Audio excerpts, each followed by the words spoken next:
What is going on, ladies and gentlemen? My name is Espresso, and welcome back to another video here today on the channel. Today I want to talk about something that I really think is true, and one thing that we can look forward to here within the next year or so of Call of Duty. But that said, we're going to be talking about why I think this next year, 2016 into 2017, could potentially be the best year for Call of Duty overall as a brand. So that said, if you guys enjoy this and you guys do like the video, make sure you drop a like rating down below. And if you guys are new to the channel, maybe consider subscribing to stay up to date with Infinite Warfare, Modern Warfare Remastered, and of course, Black Ops 3 content. But that said, let's talk about this here. If at any point in time you guys want to leave your thoughts down there in the comments, that is of course always welcome as well. But Call of Duty 2016 got off to a little bit of a rocky start here. Everybody, whenever it was revealed a few months back here, really ripped into Infinite Warfare. They didn't give it too much credit, they didn't give it too much of a chance, and right off the bat, it just had a massive negative connotation linked to the name. In fact, to this day, it still is the second most disliked video on YouTube overall. That's not talking gaming trailers, that's videos overall. The only other one before that is the music video for Justin Bieber's Baby, and that is sporting 6.7 million dislikes. Infinite Warfare's trailer is sporting 3.21 million dislikes,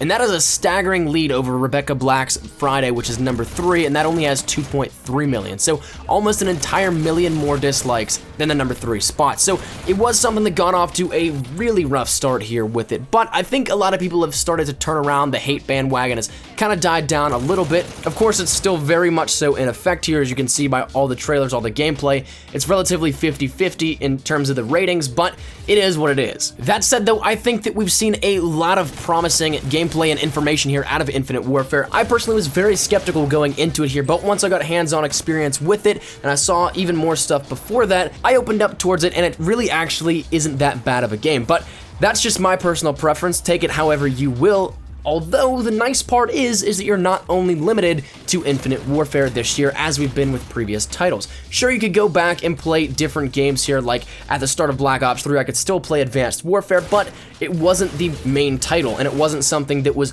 extremely upkept and heavily moderated. Yes, Sledgehammer Games and Advanced Warfare still offered a lot to players afterwards, but that was relatively something that we had not seen in Call of Duty, so that might not have been the best example, but regardless, you understand where I'm going with this. So previously, you've really only had one option here in terms of buying a new Call of Duty to stay up to date with everything here with it. However, this year is not the case. If you guys aren't too big a fan of Infinite Warfare, well, then you do have some other side options. Firstly, if you guys want Infinite Warfare, that's available for $60, but if you aren't too big a fan of the space theme, the advanced movement, whatever it is, you do have other options. And what I mean by that is, well, for $20 more, you get an entire full remaster of Modern Warfare, Call of Duty 4, the fan favorite. So the way that I see it here, you guys, of course, are welcome to your own opinions. You have either your futuristic Call of Duty that is new, innovative, and bold in terms of where the franchise is going, but if you guys aren't too big a fan of the changes or where the game has gone in the past couple of years, you can go back to the classic boots on the ground game for just a couple extra bucks, which in the grand scheme of things, that's actually not too bad of a deal to get 2 full games for the price of, say, 1 1/4, 1 1/3, whatever scale you want to base it off of. And for that, as a result with that option, what that then again means is you have your choice of either boots on the ground classic Call of Duty or a futuristic boots off the ground Call of Duty. So in my mind, for just a couple of dollars extra, you get 2 full paths in which you want to go here for Call of Duty this year in 2016. And I guarantee you the player numbers will be evenly distributed across each of those games, so it's not like it's going to be hard to find a game on one game or the other. I definitely think there's going to be players on each, so whichever one you fancy, well, then it's up to you to pick which one you think you'll enjoy more. However, let's just say that you aren't a fan of Modern Warfare Remastered or Infinite Warfare. You're totally against this marketing plan and this marketing strategy to get a couple extra bucks out of you to get 2 games. Say you're completely against that. Well, you actually still have another option here, believe it or not. You have 3 options this year for Call of Duty. If you don't plan on getting Infinite Warfare and Modern Warfare Remastered or either of the 2, well, you still have the option of Black Ops 3. And what I mean by this is not in the way of DLC support after the launch that's planned right now. It could very well happen, but it's something that right now it's not planned by Treyarch to do what Sledgehammer did with Advanced Warfare. However, players have the option of an infinite amount of DLC. Now, what I mean by this is something that is kind of a little bit exclusive, but overall, it's not the worst thing in the world, especially if you are really keen on Black Ops 3. PC players have access to mod tools.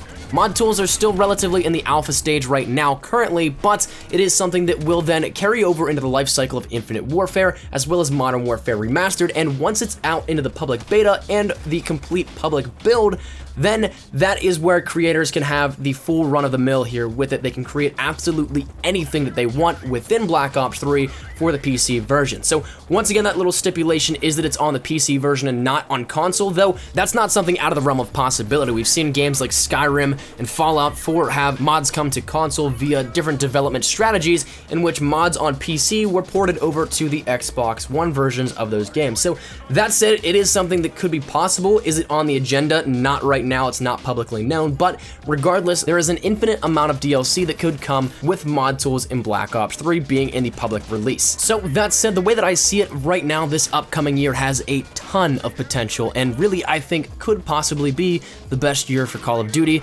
ever.